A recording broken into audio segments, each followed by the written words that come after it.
राज्यात 17 जागांसाठी विधान परिषद निवडणूक होत आहे आणि या निवडणुकीच्या उमेदवार अजून ठरलेले नाही. महायुतीमध्ये आताही या तिकिटासाठी रस्सीखेच सुरू आहे आणि फॉर्म्युला ठरत नाहीये.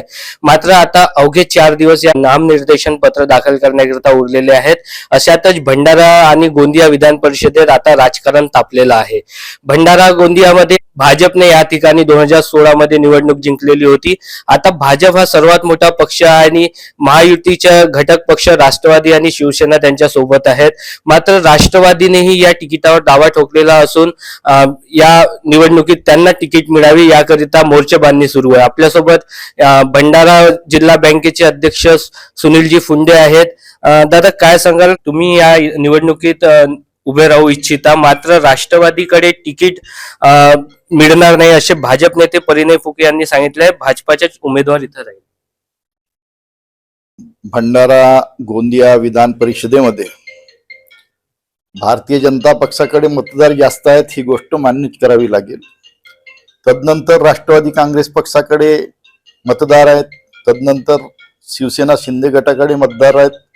असे बहुसंख्य मतदार, जास्तीत जास्त मतदार महायुतीकडे आहेत. भारतीय जनता पक्षाने दावा केला तसा राष्ट्रवादी काँग्रेस पक्ष, अजित पवार गटाने सुद्धा दावा केलेला आहे.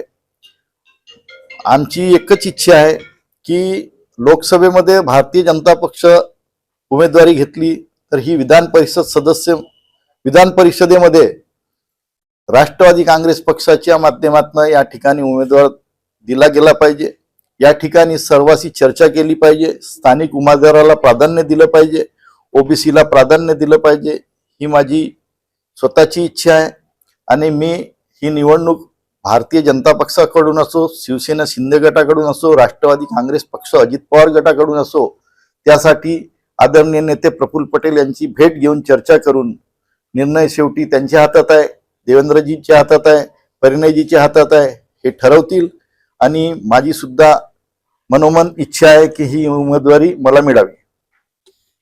वेळ पडली तर महायुतीच्या कोणत्याही घटक पक्षातून निवडणुकीला हे सामोरे जाण्यास तयार आहे आणि पक्षाचे नेते आणि पक्षश्रेष्ठींनी यावर विचार करून ही तिकीट सुनील भाऊंना द्यावी अशी एक अपेक्षा त्यांनी केलेली आहे. नितीन कुथे, LS मराठी, भंडारा.